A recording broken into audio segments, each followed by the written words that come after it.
آپ نے عام شام ایک حدیث سنی ہوگی کہ یہ کیلا حضرت اویس کرنے کے لیے اترا تھا. یہ ہماری عورتوں کو بھی پتا ہے اس حدیث کا. یہ کوئی حدیث نہیں ہے.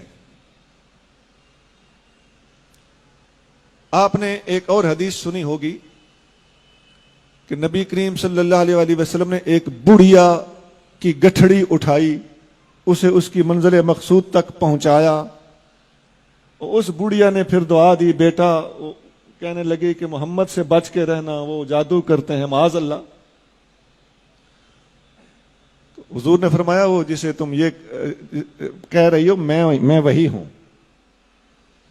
اس پر شاعری بھی کی ہوئی ہے لوگوں نے.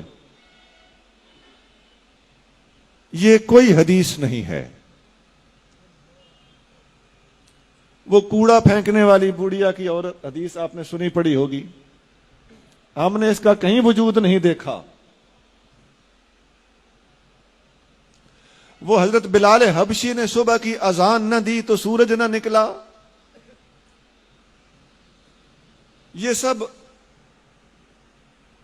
کسی قوال کو کہیں سے ملی ہیں, ان کا کتابوں میں کہیں وجود نہیں ہے. اب بتائیے یہ غضب صرف ہمارے مسلک میں ہو رہا ہے, کوئی اور یہ بیان بھی نہیں کرتا. وہ ایک جنگ میں صحابہ کرام نے دیکھا کہ فتح نہیں ہو رہی تو مسواک شروع کر دیا, تو کافر کو یوں لگا جیسے منہ میں درخت ڈالے ہوئے ہیں کہ دانت صاف کر کے ہمیں کھا جائیں گے. اس بات کا کہیں کوئی وجود نہیں ہے. میں نے کتنی ہی باتیں سنا دی آپ.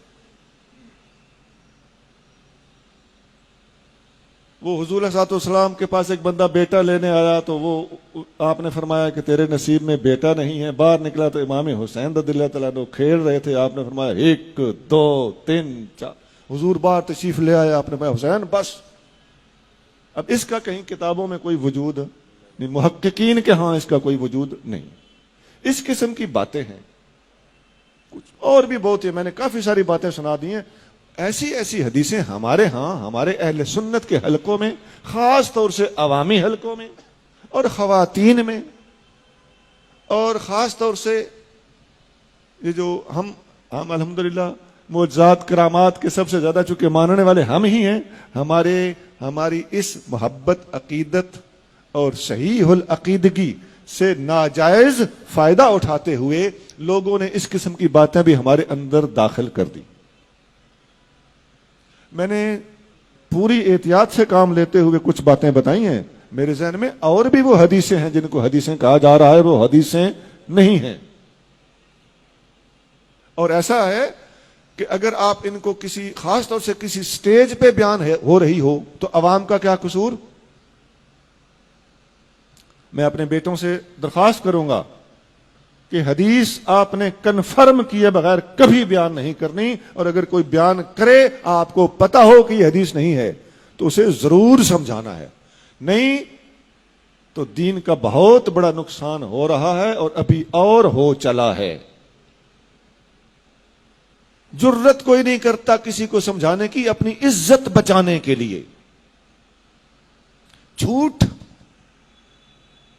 بولا جا رہا ہے, اگر آپ سمجھو تو آپ کو کہے گا کہ تیری عقیدت میں فرق ہے, تیری محبت میں فرق ہے. نہیں جناب, یہاں سے ہمیں کوئی راستہ نکالنا ہوگا, ہمیں یہ جرت کرنا پڑے گی, ہمیں حق گوئی سے کام لینا ہوگا.